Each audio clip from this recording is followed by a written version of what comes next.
한번 따라가실까요? 바울의 마지막 인사와 축도. 어느덧 이 로마서의 마지막 장면에 우리가, 그래서 오늘 크리스마스 캐롤도 부르고 찬양도 하고 그런 마음이 제가 있었는데, 로마서가 마지막이에요. 로마서가 마지막, 한 해를 마무리 짓는, 다음 주 금요 철회에도 있지만 거의 마지막에 와 있으면서 바울의 마지막 심정을 함께, 말씀을 함께 나누는 것도 의미가 있겠다 싶어서 바울의 마지막 인사와 축도, 이런 말씀의 제목을 가지고 오늘 말씀 속에 한번 들어가 보려고 합니다. 이 바울이 마지막에 와서 끊임없이 하는 단어 중에 하나가 뭘까요? 동역자예요. 한번 따라하실까요? 동역자. 우리는 바울이 능력이 있어서 정말 거침없이 1차, 2차, 3차 선교해 가면서 하나님 일을 열심히 해서 성경도 막 쓰고 일도 열심히 하고 이런 거대하고 능력 있는 바울만 봤는데, 막상 바울이 로마서에서 마지막 인사를 할 때 보니까 그런 말을 하는 거예요. 나의 동역자, 동역자, 동역자.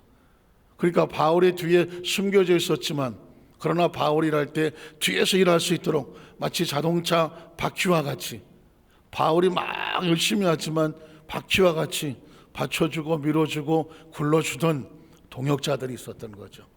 마지막에 바울은 나의 동역자들, 그들의 이름을 하나도 빼놓지 아니하고 낱낱이 기록하고 있는 모습을 보고, 그리고 자신의 마지막 사명의 의미를 선포하고, 그리고 축도함으로 로마서를 마무리 짓고 있습니다. 우린 첫 번째로 바울의 동역자들의 이름을 한 번 더 살펴보겠습니다. 이제는 그 많던 동역자들의 마지막에 이름이 나오는 거예요. 로마서 16장 21절에 보니까 역시 이렇게 말합니다. 나의 동역자, 나의 동역자. 여러분은 누구의 동역자이신가요? 나는 누구의 동역자인가? 한번 생각해 볼 필요가 있잖아요. 왜냐하면 성경 속에 이렇게 많이 동역자라는 이름이 반복되는지를 몰랐어요. 바울은 나의 동역자, 나의 동역자 계속 나왔죠. 그리고 오늘은 그 동역자 이름 가운데 결코 잊어서 안 되는 디모데. 한번 따라 하실까요? 디모데. 디모데 하면 낯이 익죠? 디모데 전후서. 그렇죠? 바울이 디모데에게 썼던 디모데 전후서. 그 디모데 전후서를 목회 서신이라고 합니다. 왜냐하면 디모데는 바울의 제자요, 후계자요, 영적인 아들이요, 자신이 알고 배웠던 모든 것들을 이 디모데에게 가르쳐주고 배우게 하고, 그래서 자신은 이제 마지막 장렬하게 전사하고 순교하더라도 나의 아들 디모데야, 네가 이 사역을 계속 이어주기를 원한다 하면서 그 사역을 맡기는, 이게 바로 디모데거든요. 그런데 나의 아들아, 나의 후계자야, 나의 후배야, 이렇게 표현하지 않습니다. 바울은 마지막에 디모데를 나하고 같이 하나님 일을 한 나의 동역자, 이렇게 하면서 디모데라는 이름을 걷습니다. 참 우리는 시대 속에서, 기독교 역사 속에서 너무 감사하고 행복한 시대를 살았습니다. 천국 가셨지만 우리 조영기 목사님이 기독교 역사상 전무후무한 역사적인 스승과 같죠. 그 시대에 같이 목회를 하고 같이 신앙생활을 하고 그 영향을 받았지 않습니까? 목사님은 천교하셨지만 오중범과 삼박자 축복이라고 하는 그 순복음의 메시지와 신학을 무장을 하고, 이제 그것이 전 세계에 있는 순복음교회 또 제자들과 성도를 통해서 계속해서 다음 세대 펼쳐져 나가는 사명은 바로 우리가 지고 있거든요. 그러니까 우리는 이제 조영희 목사님과 동역자들이라고 생각하셔야죠. 동역자. 제가 미국에 있으면서 조 목사님이 한번 딱 한마디 해줬는데 그게 영원히 잊혀지지 않아요.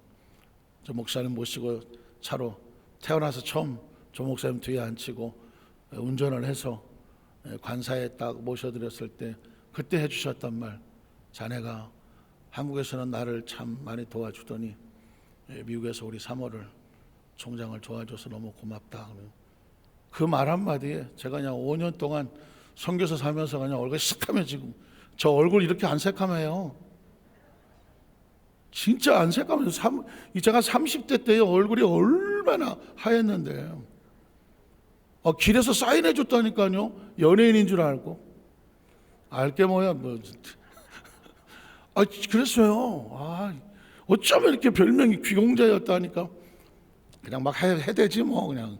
아니 어쨌든 새까맣지가 않았어요. 하였어요. 미국에서 캘리포니아에서 그 사막지대에서 5년 동안 선교사하다 보니까 그냥 얼굴이 그냥 새카매져갖고요. 선교대회 때 딱 와서 조 목사님한테 인사하러 갔더니 자네 얼굴이 왜 그러노 그래. 난 날 보고 놀라서 나도 같이 놀랐네. 제 얼굴이 어때서요? 그랬더니 여러분 선교대회 때 보십시오. 아프리카를 제외하고 전 세계에서는 선교사님들 중에서 얼굴이 새까매서 들어오는 사람들은 전부 다 미국 캘리포니아 쪽에서 온 목사님들이. 캘리포니아는 햇빛이 원체 뜨거워요. 미국에 아이들이 공부하러 왔든가 뭐 꼬마들이 미국에 가잖아요. 한 달만 딱 지나면 얼굴이 초콜릿이야. 이빨 하얀 것만 보이고 눈동자 하얀 것만 보여요.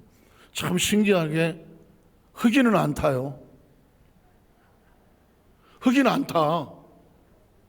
백인도 안 타. 백인은 그냥 얼굴이 빨개졌다가 다시 지나면 또 하얘져. 흑인은 탈 게 없어. 바닥이 그래. 애매한 황인종만 타는 거야. 황인종만 그냥 좀 느리끼리 하다가 한두 달 지나보면 얼굴이 새카매지는 거거든요. 그러니까 제가 이게 많이 벗겨진 게 이 정도인데, 벗겨진 게 이 정도인데, 어쨌든 그 미국 생활하면서 쉽지 않았었거든요. 쉽지 않았는데 목사님이 그 말 한마디 해주는데 그게 왈칵 눈물이 나죠. 그리고 그게 지금도 마음속에 있지 않고 네가 그 사역을 끝까지 잘 이어다오. 천국 가시기 전에 마지막 기도 받으러 갔었던 적이 있었는데 그 노구를 이끌고 안수를 해주시면서 김 목사로 또 우리 집사람과 같이 갔는데 총장님을 계속 모셨으니까 고맙다고 하면서 기도를 해줄 때 앞으로 사역 속에서 네가 잘 내가 이끌어놓은 사역을 잘 좀 네가 끌어가라 하면서 그냥 기도를 해주시는데 그 기도하고 그게 마지막이 될 줄은 저도 몰랐죠. 어쨌든 이 시대 속에서 저도 그렇고 우리 성도님들도 그렇고 한 시대에 디모데가 바울의 동역자였다고 하면 우리는 바로 우리 순복음의 동역자들이고 조 목사님의 동역자와 같다. 그 복음을 함께 전파하는 하나님의 나라 속에서는 우린 다 동역자들이다. 꼭 기억하시기를 주의 이름으로 축복합니다. 나의 친척 누기와 야손과 소시바노가 여기서 말하는 친척이라는 것은 처음에는 제가 바울의 일가 친척인가? 그런데 바울의 이 문구 가운데 친척이라고 형제 자매라고 쓸 때는 같은 유대인들 혈족을 말하는 거예요. 유대인들 가운데서 예수를 믿고 새롭게 변화되었던 그 그의 공동체 사람들을 바울이 뭐라고 부르냐면 친척이라고 부르는. 제가 여기 이쪽 히타를 치면 목이 너무 건조해서 말을 잘 못하고 많이 참으려고 그랬는데 입안이 말라갖고 죄송할게요.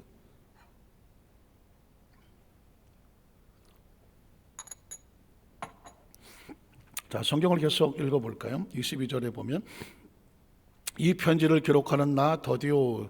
여기서 우리는 하나 사실을 하나 알게 되죠. 이 로마서는 바울이 성령의 감동을 받아서 기록을 했지만 사실은 바울에게는 치명적인 핸디캡이 있었습니다. 치명적인 핸디캡은 아마 여러분 나중에 바울에 대한 사진을 어떤 인터넷 같은 찾아보게 되면 바울은 하여튼 간에 외모는 상당히 추한 것으로 그래서 이제 곱추였을 그것을 이제 어떤 용어로 전문적인 용어로 뭐 허리 뭐 이렇게 했지만 어쨌든 허리가 굽어져서 곱추와 같은 그리고 머리숱은 거의 없으신 뭐 특별한 단어 쓰긴 좀 그렇고 거의 없으신 코도 이렇게 막 새 같은 코 그리고 눈의 안질이 심해서 늘 안약을 발라야 되는 그러니까 안질이 심했다는 얘기는 글을 쓰거나 하기가 어려워졌다는 것입니다. 그래서 더디오라고 하는 사람이 바울이 말하는 것을 받아 대피를 했다는 거예요. 그래서 여기서 그렇게 나오는 이 편지를 기록하는 나 더디오라는 사람도 같이 문안을 집어넣고 있죠. 그러니까 바울이라고 하면 기독교 역사 속에서 성경을 13권, 14권을 썼다고 하는 위대한 사도, 위대한 종이라고 말하지만 실제적으로 바울은 굉장한 핸디캡을 가지고 있었습니다. 그러니까 하나님의 나라는 외모에 있지 않다, 어떤 인간의 능력에 있지 않다라고 하는 것은 바울을 통해서도, 그래서 바울이 항상 그런 말을 하죠. 내가 대면하여 서로 만나서 얘기할 때는 사실은 내가 부족하다. 그러나 내가 말씀에는 능력이 있으니 너희는 나의 외모로 보는 것이 아니라 하나님 말씀의 능력으로 가라. 그래서 말씀에 바울은 항상 내가 그래 말에 능력이 있다라는 말씀을 썼던 이유가 자신의 육체의 핸디캡을 알고 있었기 때문입니다. 크리스찬 입장에서 육체 핸디캡을 가졌다고 해서 영적인 사역에 컴플렉스를 가질 필요는 전혀 없어요. 우린 하나님의 사람들은 무엇으로 보느냐? 육체로 보지 않아요. 영으로 보는 사람들입니다. 혹시 내가 육체적으로 핸디캡을 좀 가지고 있고 내가 좀 남들보다 좀 부족한 부분이 있다고 할지라도 그건 하나님의 나라 속에서 전혀 문제가 되지는 않아요. 전혀. 바울이 바로 그런 모습을 증명하고 있는 것입니다. 심각한 육체적으로 핸디캡을 가지고 있었지만 하나님은 그를 통해서 성경을 13권 14권을 썼고, 제가 13권 14권이라고 말하는, 아니 13권이면 13권이고 14권이면 14권이지 왜 목사님은 13권 내지 13권 약간 좀 끝을 흐리실까? 성경을 조금 공부해보셔서 아시겠지만 13권은 바울 서신이고 히브리서는 바울이 썼는지 작자가 미상인지 약간은 정체가 좀 불분명하긴 합니다. 그러나 내용을 살펴보면 바울의 문체와 거의 같다. 그래서 어떤 사람은 바울 서신에 넣기도 하기 때문에 14권이라고 말하는 것이고, 그러나 이 히브리 서신에 바울이 썼다고 하는 정확한 근거가 보이지 않기 때문에 때로 13권이라고 제가 말씀하는 건데, 어쨌든 간에 13권, 14권이라고 하는 것은 엄청난 숫자잖아요. 하나님께서는 바울을 통해서 신약 성경에 그 말씀의 경전을 세우는데 사용하셨다. 그러니까 하나님이 사용하시는 것은 인간의 외모의 능력이 아니라는. 성경은 또 그 다음 절에 이렇게 말합니다. 나와 온 교회를 돌보아주는 가이오도. 가끔 여러분 지난번 시간에도 그런 것이 나왔죠. 바울은 항상 인정합니다. 내가 이 교회를 끌고 와서 내가 이 선교회를 해서 내가 이런 전도와 열매를 맺어서 자신의 이름을 말하지 않습니다. 항상 나를 도와줬던, 우리 교회를 도와줬던, 그 공동체를 도와줬던 그 사람들의 이름을 잊지 않아요. 기억하지 않습니까? 자기 생명을 던져서 나의 보호자를 해줬던, 그리고 나의 사역에 큰 힘이 되어줬던, 이런 얘기를 바울이 합니다. 그런데 여기서도 또 하나 이름이 등장을 해요. 가이오. 가이오를 하면서 뭐라고 말하냐면 나와 온 교회를 어떻게 해주었다? 돌보아 주었다는 거예요. 돌보아 주었다. 그러니까 사역이란 그렇습니다. 사역이라고 하는 것은요, 목사님 혼자 하는 것도 아니고, 무슨 장로님, 권사님이 재직들만 하는 것도 아니고, 또 무슨 성도들만 하는 것도 아니고, 이건 하나님께서 연합을 해서 말씀을 전하는 자가 있으면 같이 섬기면서 교회를 이끌어 나가는 그런 또 사명이 있으면, 또 구역장, 지역과 일선에서 성도를 돌보는 사역이 있고, 같이 애써서 힘써주는 우리 교구장들이 있고, 이렇게 연합을 해서 같이 돌보아 주는 사람이 서로 마음이 맞을 때 어떻게 되느냐? 그 공동체가 비로소 뭐가 될까요? 비로소 복을 받는 것입니다. 제가 로마서를 마치면 아마 다음 주 또는 2023년도부터는 이 고린도전서의 말씀을 강해를 해야 되겠다라고 마음에 왔는데, 이유는 뭐냐면 이 로마서를 통하여서 기독교의 교리뿐만 아니라 구약 성경 속에 있는 하나님의 약속의 말씀이 신약에 와서 어떻게 언약이 이루어지는지를 말씀으로 잘 풀어놓은 것이 바울 서신이에요. 자, 제가 이번 새벽 예배 동안에 오실 메시아의 예언이 구약이다. 성탄절이란 예수님께서 그 응 아래 오신 분이다. 이 땅에 오신 그리스도다. 그러면 그분이 교회를 세우고 공동체를 이끌어 나가기 위해서 구약을 약속으로 풀어놓을 수 있는 사람, 이 사람이 있어야 되지 않겠습니까? 그런데 그 사람이 누구냐? 바울인 거예요. 바울. 왜냐하면 바울은 구약의 전공이잖아요. 구약의 전공이에요. 예수를 몰랐기 때문에 구약을 걸어다가 성도들에게 구약으로 가르치려고 구약을 믿으라고 말했어. 예수를 다메섹에서 만나고 나니까 구약이 아닌 거야.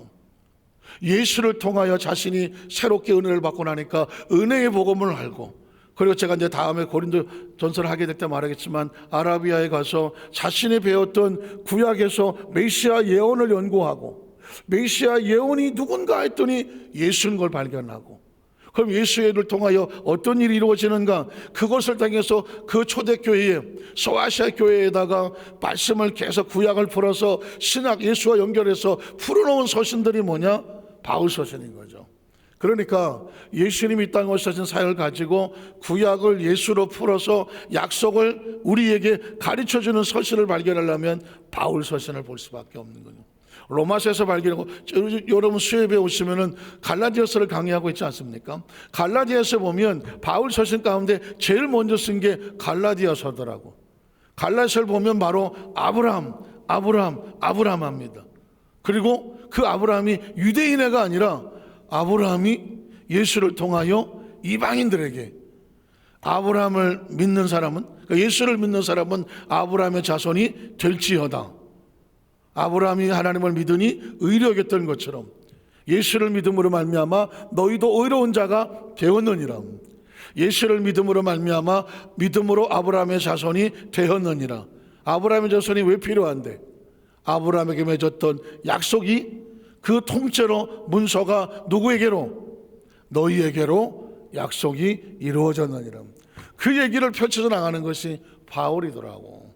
그래서 여러분 이제 이 로마서를 마치면 고린도전서로 이제 펼쳐질 것인데, 고린도전서는 그 시대에 가장 문제가 많았던, 그래서 아마 고린도서를 들어가게 되면 교회 안에서 나타날 수 있는 온갖 여러 가지 그 시대에 힘들고 어려운 문제들이 다 드러나게 되어 있습니다.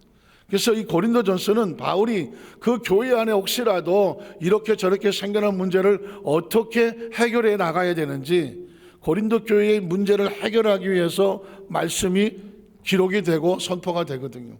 그러면 이제 그 고린도서를 함께 말씀을 나누다가 보면, 우리 공동체 안에서 이렇게 저렇게 갈등이 생길 때에 성경은 우리에게 뭐라고 말씀하시는가, 말씀을 통해서 정리가 되고, 그죠?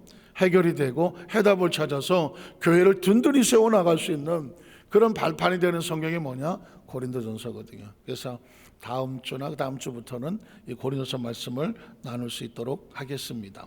자, 그럼 두 번째는 복음 전파의 사명의 목적을 말하고 있습니다. 자, 바울은 이제 마지막에 이 자기가 복음을 전하고 있는 그리스도에 대해서 이런 표현을 씁니다. 25절 이하를 보면, 나의 복음과, 바울이 나의 복음이라고 말하는 이유는 오직 나의 의는 무엇으로 말미암아 살리라, 믿음으로 말미암아 살리라. 이신칭이 믿음으로 의를 얻는다.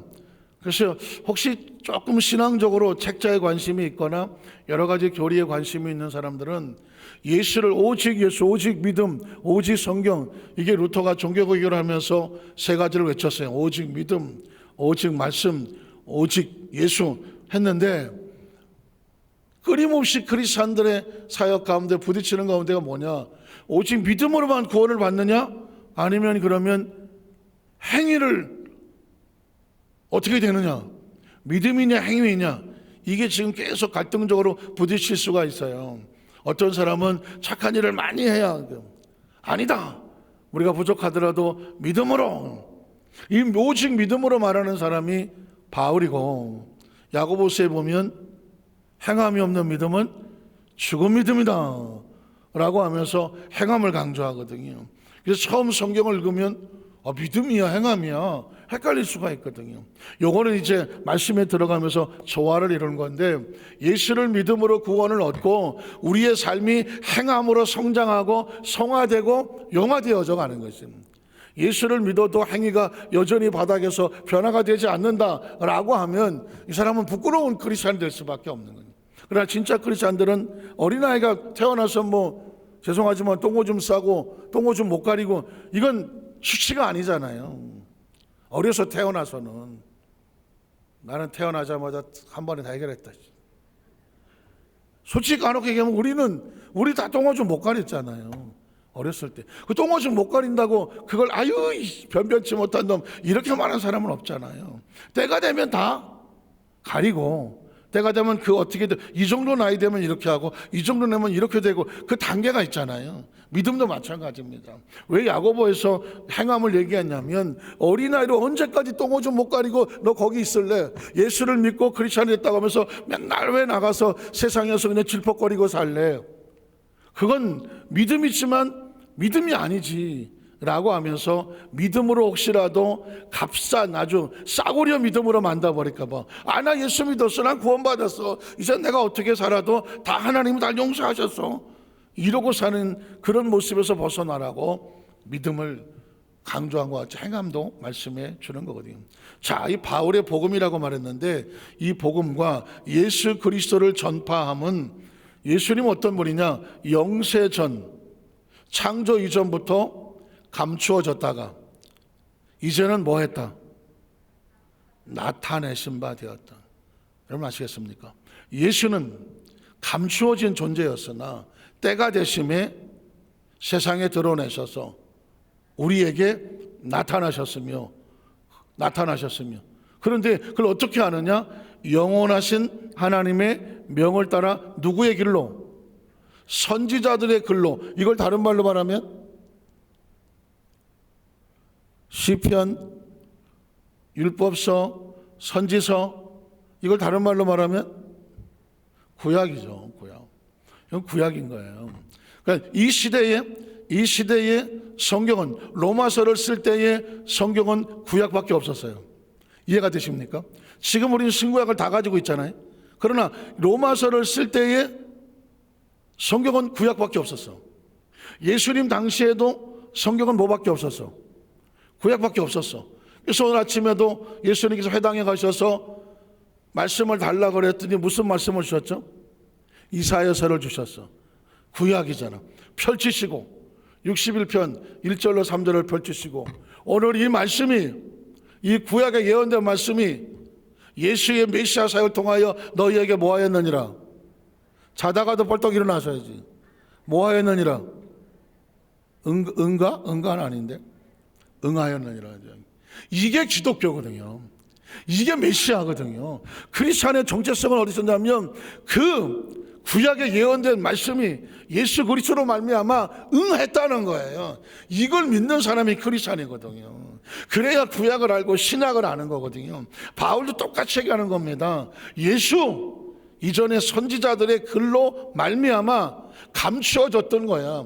그런데 그 다음 절에 보면 이제 나타났다는 거죠. 이제 나타났는데 모든 민족이 믿어 순종하게 하시려고 이제 드러냈으니까 바울을 전파함으로 말미암아 예수의 복음을 너희가 듣는 것으로 끝나지 말고 뭐 하는 자가 되라? 믿고 순종하는 자가 되라. 그거 하라고 바울을 보내요. 복음을 전파하게 하셨다는 거예요. 내가 여기까지 와서 왜 이런 일을 하느냐? 감추어졌던 것이, 선지자들의 글로 인하여 감추어졌던 것이 이제 예수의 탄생으로 나타내신 바가 되었고, 그 예수가 그리스도인 이 복음을 들고 나가서 전해야 되는데 누가 해? 하나님이 바울을 통하여 알게 하셨으니 이걸 내가 전한다는 것이고. 그래서 여러분, 하나님의 나라는 계시예요. 아까 계시란 말 그 다음 절에 나오죠. 알게 하신 그 신비의 계시를 따라 된 것이다. 제가 계시를 맨날 얘기할 때마다 계시를 어디에 비유합니까? 커튼에다 비교하잖아요. 커튼은 바깥에 친 커튼은 없잖아요. 안에다 커튼을 치잖아요.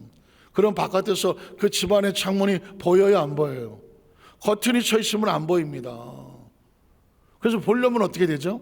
그 집안에서 커튼을 열어줘야죠.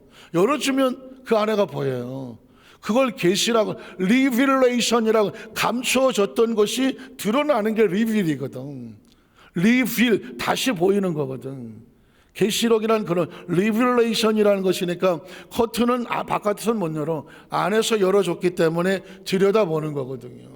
마찬가지입니다. 하나님의 나라는 안에서 열어주셔야지 내가 백날을 쳐다봐도 내 눈에 띄지 않아요.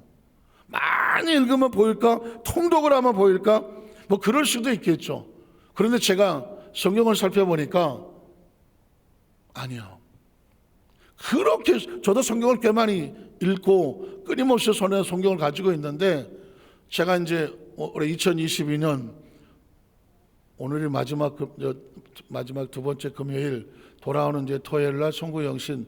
그래서 제가 노트를 하나, 주일날 설교 올라오는 노트를, 지금 이런 노트인데, 노트를 보니까 2021년 1월부터 2020년 12월 31일 송구영신, 그때 설교서부터 그 노트 한 권에 이번 2022년 12월 말까지 설교가 딱 들어가더라고요.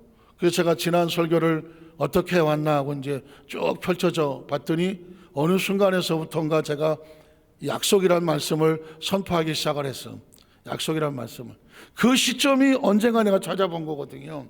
그 시점이 어느 날 제가 내가 작정을 하고 내가 어디서 배웠으니까 내가 이걸 해야지가 아니라니까요.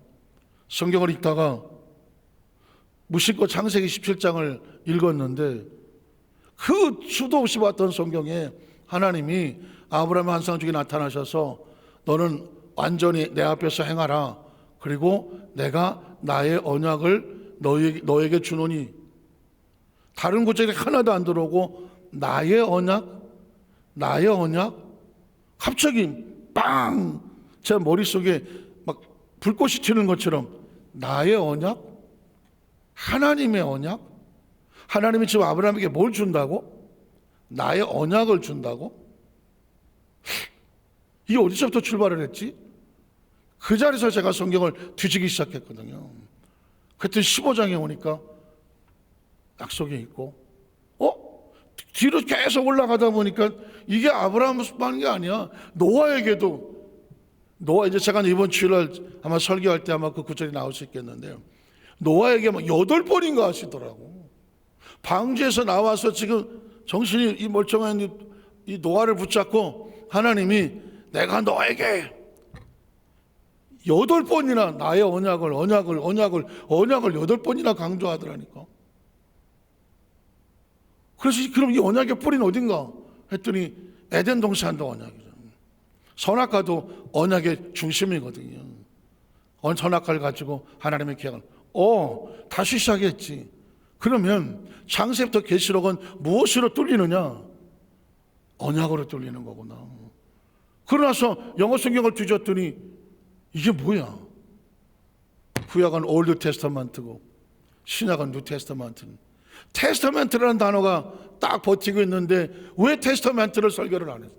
제가 이때까지 테스터먼트를 설교한 건 우리 성도들하고 처음이잖아요. 저 그전에 뭐 OT, NT, 구약, 신약 수도 없이 얘기한 그러려니 했었죠. 구약하고 신약 넘어갔죠. 근데 구약이 뭐야? 구약 올드 테스터먼트잖아요. 신약이 뭐야? 뉴 테스터먼트잖아요. 성경이 뭐야? 바이블이라고 껍데기를 써놨지만 내용을 펼치니까 테스터먼트잖아. 마치 죽은 사람이 죽으면서 남겼던 유언, 누구도 바꿀 수 없는, 변할 수 없는 유언, 그게 테스터먼트잖아. 그 테스터먼트를 놓고 같이 계약이 맺어질 때 그 계약서를 카버넌트라고 말하는 거예요. 하나님께서 아브라함을 놓고 나의 커버넌트를 너한테 준다. 그 커버넌트가 보니까 하나님 똑같이 노아한테도 내 커버넌트를 너한테 줄게. 그러고 보니까 하나님은 자기 백성을 만나면 뭐 하시는 하나님? 계약을 하시고 약속을 맺으시는 하나님. 그러니까 우리는 그동안 뭘 믿었어? 하나님의 말씀을 믿었지만 말씀은 추상적이거든. 이 말씀엔 뭐가 기록되어 있는 거예요? 하나님의 약속이 기록되어 있는 것이지. 구약은 하나님의 약속이 예수로 말미암아 이루어진 약속이고, 예수는 약속의 보증자로 오신 것이고, 신약은 예수님의 새로운 약속이고, 심지어 예수님께서 승천하시기 전에 최후의 만찬에서 내가 가면 아버지께서 너희에게 누굴 보내리니? 성령을 보내. 성령을 무슨 영이라 그래? 약속의 영이라고 그러는 거죠. 그래서 성령을 약속의 영이라고 하는 거예요. 크리스천은 뭐냐? 오늘도 지금도 뭘 기다리는 사람? 약속을 기다리는 사람. 왜 열처녀에 비유해요? 신랑과 신부는 뭐 하는 사람들이에요? 결혼은 뭐예요? 결혼은 약속이지. 결혼은 약속이지. 100년 가약. 약이 무슨 약이야? 한약인가? 백년 가약, 약속이잖아. 결혼하기 전에 약혼하잖아. 약은 뭐야? 약속한다는 거는 두 사람이 약속을 하는 거잖아요. 약속. 신랑과 신부는 약속. 신랑은 데리러 올게, 신부는 기다릴게요. 약속이잖아 그게. 하나님, 예수님 내가 다시 올게, 다시 와서 나 있는 거 너희도 있게 할게. 크리스천은 약속을 믿는 사람이잖아요. 믿으십니까? 그러니까 이걸 알지 못하면 성경은요, 부분적으로 착하게 삽시다, 사랑하며 삽시다, 뭐 십계명을 지킵시다, 뭐 성령님과 동행합시다, 뭐 처음부터 마지막, 껍데기부터 마지막까지 전체적인 맥락과 흐름과 그 가지와 줄기와 그 핵심과 주제와 포인트를 모르면서 1장만 가지고 피, 2장 가지고 피, 3장 가지고 무슨 학습서도 아니고 자습서도 아니고 나중에 내가 정리가 안 되잖아요. 전 여러분들에게 그걸 정리하고 싶은 거예요. 이 땅에 태어나서 크리스찬으로서 예수를 믿고 지금까지 왔는데 도대체 내가 누구를 믿는지 뭘 믿는지, 내가 늘 듣는 이 말씀은 도대체 뭔지 정확하게 이걸 정리를 해야 되지 않겠습니까? 그 사명이 지금 저한테 있는 거고 우리 교회 성도들한테 있는 거고, 제가 이번 새벽 예배 때 엄청난 얘기를 했어요. 저는 우리 성도들이 말씀을 듣고 은혜 받으면 그 말씀 붙잡고 힘내고 붙잡고 살면 끝인 줄 알았어. 아니요. 하나님의 메시지는 뭐예요? 우리 성도들이 지금 강단에 제가 선포한 말씀을 그대로 머릿속에 박아서 나가서 누구를 만나든 똑같이 얘기할 수 있어야 돼요. 7명밖에 안 하는데요. 똑같이 내가 오늘 들었어. 제가 수도 없이 딱 들었어. 성경이 뭐야? 구약은 뭐고 신약은 뭐야? 구약엔 뭐가 약속됐어? 신약은 뭐가 약속됐어? 왜 신구약이 갈라져? 예수는 뭐야? 예수는 뭐야? 예수는 왜 하나님 아버지가 일한다고 하고 아버지가 시키지 않는 건 왜 안 한다고 해? 왜 예수는 자기 자신을 그릇 낮춰놓으며 그 약속의 성령 우리에게 약속하시며 가시면서 우리에게 제자들에게 똑같이 내 사역을 너희가 해라 그러면서 성령이 너희와 함께 하시면 증인이 되라, 가르쳐라. 뭘 가르쳐? 약속의 하나님을 가르치고 하나님의 약속을 가르쳐서 이 땅의 지구에서 살면서 뭘 믿고 사는 거예요 도대체. 이 컴컴한 우주에서 아주 이 솜털 많은 지구 뺑뺑 돌아간 여기서 도대체 뭘 기대하고 사는 거예요? 여기서 천년만년, 이 지구에 천년만년 살면 뭘 기대하고 사는 거예요? 100년 안쪽에 금방 떠날 거 우리가 다 아는데, 떠나면 한 집에 흙으로 사라지고 아무것도 없는데 뭘 기대하고 사는 거예요? 뭘 기대하고 사느냐고. 이 하나님의 약속이라는 것이 없다면 뭘 기대하고 사는 거냐고. 심지어 저 옥에 갇혀있는 춘향이도 칼을 쓰고 앉아있으면서 버티는 거는 뭘 믿고 버티는 거예요? 몽룡이가 한양 가면 급제해서 암행어사 돼서 올게요. 그러니까 버티는 거지. 약속이란 그런 힘이 있는 거라니까. 예수님은 내가 가면 다시 올게요. 다시 데려갈게요. 나 있는 곳에 너희도 있게 할게요. 그게 예수님이잖아요. 단순하잖아요. 그래서 그런 게 있으면 그 감옥에서도 추상같이 서리빨같이 벼락도 근처도 못 오게 하고 하면서 버티는 이 추상 같은 게 있어야지. 세상에 살아가면서 더럽고 더러운 것들이 끈적끈적 옆에 붙어와갖고 크리스찬들을 더럽히려고 하고 유혹하려고 하고 말이야, 서운하게 하고 섭섭하게 하고 신앙을 막 무너뜨리려고 할 때만에 추상같이 그냥 인사했으면 붙지도 말아야지. 자기가 누군지를 정확히 알아야 될 거 아니야. 자기가 누군지를 정확히 알아야 되고, 우리 신랑이 누군지를 정확히 알아야 되고, 그분이 나한테 뭘 요구하는지를 정확히 알아야 되고, 내가 신부로서 어떻게 내가 뭘 지켜야 될지를 알아야 될 거 아니냐고요. 신부가 신랑이 나한테 뭘 원하는지를 아니까 졸다가도 뻘떡 일어나갖고 기름도 채워놓고 등불도 채워놓고 신랑 오기를, 그게 신부지. 오거나 말거나 에이씨, 그게 무슨 신부냐고요. 말씀을 정리하기를 원합니다. 그래서 바울은 우리가 범접하지 못하는 게 기꺼이 로마로 가서 죽습니다. 제자들이 가지 말라고. 그랬더니 가야 한다고. 내 인생의 프로그램은 내가 거기서 죽는 거라고. 로마의 황제 앞이든 그 많은 그 지식인들 앞에서 로마의 시민권을 가진 존재에서 당당하게 알지도 못하는 신들 앞에 고개를 숙이는 저들에게 예수 그리스도 이 복음을 전하다가 장렬하게 내가 끝나겠다고. 그게 바울이라는 그 서리빨이 필요한 거예요. 서리빨이. 예수님이 예루살렘 올라갈 때 제자들이 올라가지 마시라고 조금만 가도 죽을 뻔하지 않았냐. 나는 예루살렘으로 가서 내가 아버지께서 나의 보낸 걸 해야 한다. 예수도 서리빨 같은 가슴으로 십자가를 지고 고고하게 그 골고다 언덕까지 꼿꼿하게 치고 올라가는 겁니다. 그걸 내가 줘야 되니까. 그래서 크리스찬들은 그걸로 사는 거예요. 세상에 섞어 놓아도 누구도 감히 건드리지 못하나도 꼿꼿하게 그냥 자기 서리빨 같은 기상을 가지고 그렇게 지키고 살아가는, 다른 거 없어요. 내 안에 자기 하나님에 대한 약속을 붙잡았을 때만 그래요. 감정적으로 기분적으로 조금 좋으면은 좀 힘들면 아이고 이건 안 가슴에 줏대가 약속이 없어서 그러는 거죠. 저는 우리 여도수 만살교회 모든 성도들이 이 지구상에 수없이 많은 크리스천 줄 섞어 놨어도 딱 봐도 그냥 정신이 번쩍 나갔고 그냥 눈동자가 동그랗고 그냥 뭐 어디 누구 앞에서 건드리지도 못할 마귀가 아 저거는 안 되겠다고 포기하고 이 정도는 돼야 된다. 이 정도는 적어도 그 정도 되는 우리 여도수 만살교회 모든 성, 적어도 저는 그런 자존심을 전 세계 목사들 다 갖다 놓으라 그래. 거기서 내가 뭐 눈 하나 까딱하나 그래. 갑자기 분위기가 이상해졌지만 우리 교회 성도 앞에서 적어도 하나님 말씀을 받아서 최상 최고 우리 교회 말씀이 최상이다 이 정도 프라이드를 가지고 강단의 설교를 해야지. 그래서 우리 교회 성도들을 최고로 만들겠다는 그런 프라이드가 있어야, 그런 자존감이 있어야 여기도 순복 안산교회지. 안 그래요? 우리 교회 장로님들 가보 딱 가고 웬만한 교회 장로들은 옆에도 오지 말아야 됐어요. 그 정도 신앙생활 갖고는 붙지도 말아야 돼. 그냥 딱 가서 보면 그냥 장로님들 다 앞에서 기도 생활하고 믿음 생활 딱 해가고 옆에 영적으로 딱 보면 알잖아요. 빠치를 달아서 장로인가요? 아니라니까요. 딱 보면 이분이 하나님과 얼마나 신실하고 가까이 있는 분인지를 안다니까. 안수집 사람들 마찬가지. 신앙은요 다른 걸로 자신의 존재를 드러내지 않아요. 영적으로 영성으로 드러내는 거거든요.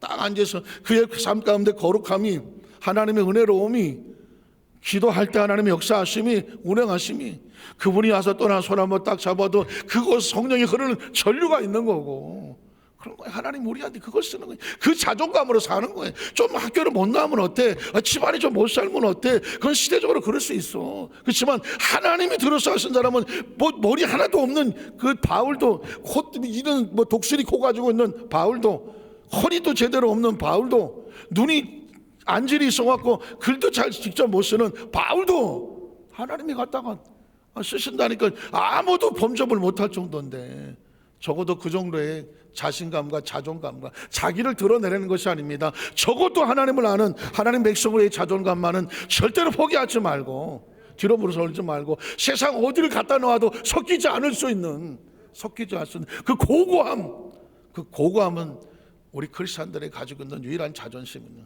그 자존심을 붙잡고 승리하시기를 주님의 이름으로 축원합니다. 기도하겠습니다. 하나님 아버지 감사합니다.